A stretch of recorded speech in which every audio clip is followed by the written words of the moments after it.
Hello, जय हिंद दोस्तों। तो आज आपका जो 14 मार्च का फर्स्ट ट्रिप था उसका मैं आपको एनालिसिस बताने वाला हूँ कि क्या आया था, कैसा आया था पेपर। तो मैं आपका समय ख़राब ज़्यादा नहीं करूँगा, ठीक है, सीधे स्टार्ट करते हैं। देखो, मैं यहाँ पर आपको एग्जैक्ट क्वेश्चन तो नहीं बता सकता क्योंकि एग्जैक्ट क्वेश्चन पे अल्टीमेटम आया हुआ है गवर्नमेंट का, तो वो तो मैं डिस्कस नहीं कर सकता। लेकिन हाँ, मैं उसका आपको ये तो बता सकता हूँ कि क्वेश्चन क्या आए थे, कितने आए थे, कैसे आए थे। देखो, ये मेरा डाटा नहीं है। अगर आप कहें कि सर कैसा पेपर आया था, देखो ये पोल मैंने कराया था।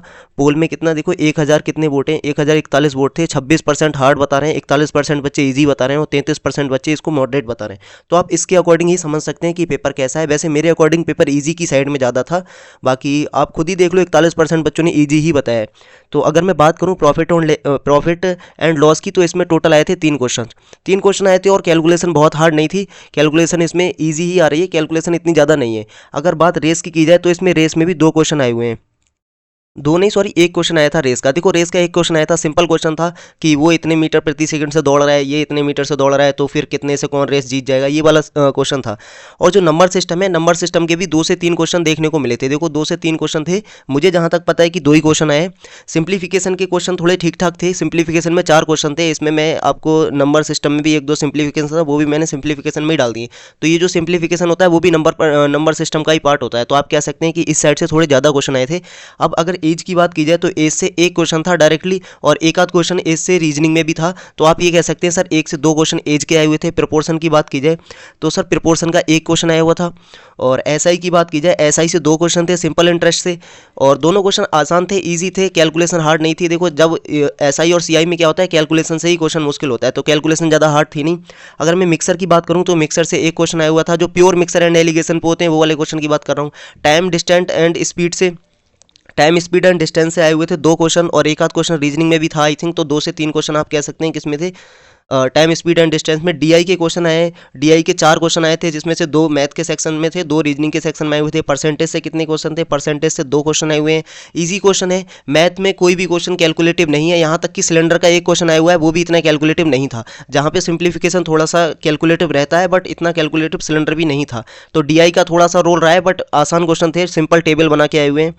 और अगर सीआई की बात करूं तो सीआई में एक क्वेश्चन आया है आपका। एलसीएम एचसीएफ की बात की जाए तो एलसीएम एचसीएफ में क्वेश्चन आए हुए हैं आपके, 2 क्वेश्चन आए हुए हैं, जिसमें एक घंटी वाला क्वेश्चन था। इन 2 क्वेश्चन में एक घंटी वाला क्वेश्चन था कि घंटी कितने बजे बजती है, तो बाद में कितने बजे बजेंगे, इस तरीके का। और रेशियो का अगर बात की जाए तो एक क्वेश्चन था। ये मैंने प्योर क्वेश्चन वाइज डिवाइड कर रखे हैं कि किसका कितना था। एक आध क्वेश्चन इधर उधर हो सकता है, आप जानते हैं उस बात में, तो कुछ ऐसा नहीं है। लेकिन अब बात की जाए आगे, अगर मैं बात करूँ रीजनिंग की, बट मैं यही कहूँगा कि जो कैलकुलेशन है वो सिंपल है। इसमें सिंपल कैलकुलेशन पूछी गई है आपसे,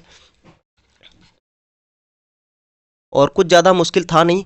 अब अगर मैं रीजनिंग के टॉपिक की बात करूँ तो देखो, रीजनिंग में ब्लड रिलेशन का जलवा रहा है भाई अब की बार में। रीजनिंग में ब्लड रिलेशन के आए हैं 4 से 5 क्वेश्चन, जिसमें से 2 क्वेश्चन थे पॉइंटिंग टू वर्ड्स करके, जो पॉइंटिंग टू वर्ड्स किसी की तरफ इशारा करते हैं। पॉइंटिंग टू वर्ड्स करके इसमें 2 क्वेश्चन थे, और 2 क्वेश्चन थे ब्लड रिलेशन की कोडिंग बनाकर, और एक क्वेश्चन था जिसमें आपको पूछते हैं ऑप्शंस में भी कोडिंग दे रखी थी।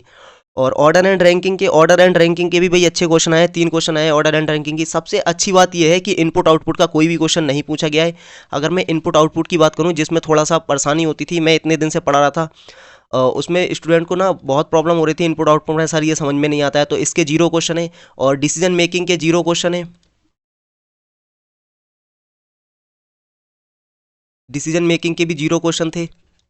और इसके बाद में अगर बात की जाए किसकी, और एक टॉपिक और है, उसके भी कोई क्वेश्चन नहीं पूछे गए थे। इनमें जो आपको जो वो नहीं होता है, क्रिटिकल रीजनिंग के भी क्वेश्चन नहीं थे इसमें, ठीक है।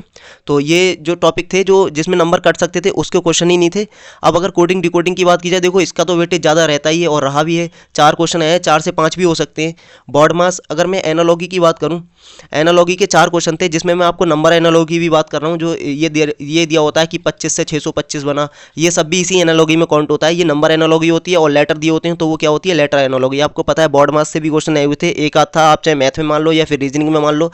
ए का मतलब ये होता है, बी का मतलब ये होता है, वैसे ये रीजनिंग का क्वेश्चन है। इनइक्वलिटी का एक क्वेश्चन आया हुआ था, सिंपल क्वेश्चन था, कुछ मुश्किल था नहीं। डायरेक्शन के क्वेश्चन थे, डायरेक्शन के 3 से 4 क्वेश्चन आए हुए थे। सीरीज के क्वेश्चन थे।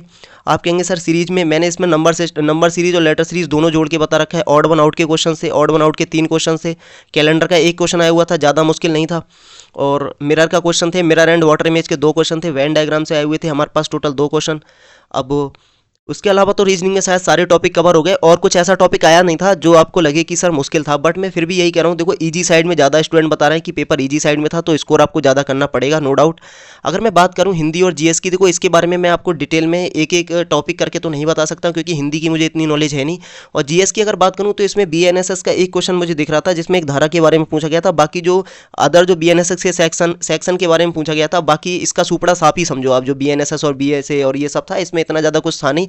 और जीएस तो मुझे आसान साइड लगी, इसमें आंदोलन के बारे में पूछ रहा है, आप थोड़े आंदोलन पढ़ के जाना, जो भी आंदोलन हुए हैं, थोड़े आंदोलन पूछ रहा था, 1857 की क्रांति के बारे में क्वेश्चन थे, और पॉलिटी के बारे में क्वेश्चन थे, और जो करंट अफेयर्स थी वो 2025 की पूछी थी इसने। कितनी की पूछी थी? 2025 की करंट अफेयर्स भी पूछा है इसने। और भी क्वेश्चन थे, लेकिन फिर भी यही कह सकते हैं सर, ये भी थोड़ा मॉडरेट टू इजी साइड है, बट अब आप ये कह सकते हैं कि जो डिसाइडिंग फैक्टर रहेगा आपका, जो आपको डिसाइड करेगा वो यही करेगा। डिसाइडिंग फैक्टर क्या रहेगा? डिसाइडिंग फैक्टर आपका रहने वाला है जीएस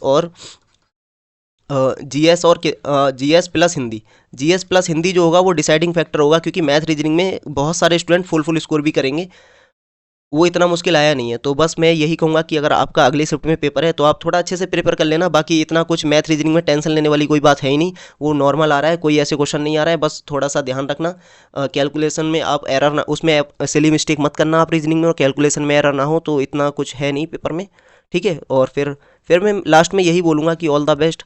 आपसे बाहर आपने जितना पढ़ा है उससे बाहर कुछ भी नहीं है रीजनिंग की, मैं पूरी गारंटी ले रहा हूँ, एक भी क्वेश्चन मेरी क्लास से बाहर नहीं है रीजनिंग में, ठीक है। तो फिर मिलते हैं, अब अगली शिफ्ट का आएगा उसका भी एनालिसिस मैं आपको पूरा बता दूंगा, ठीक है। तो फिर आप लोग थोड़ा सा ध्यान रखिए अपना, और फिर मस्त पेपर दीजिए, कुछ मुश्किल है नहीं, ठीक है। Thank you.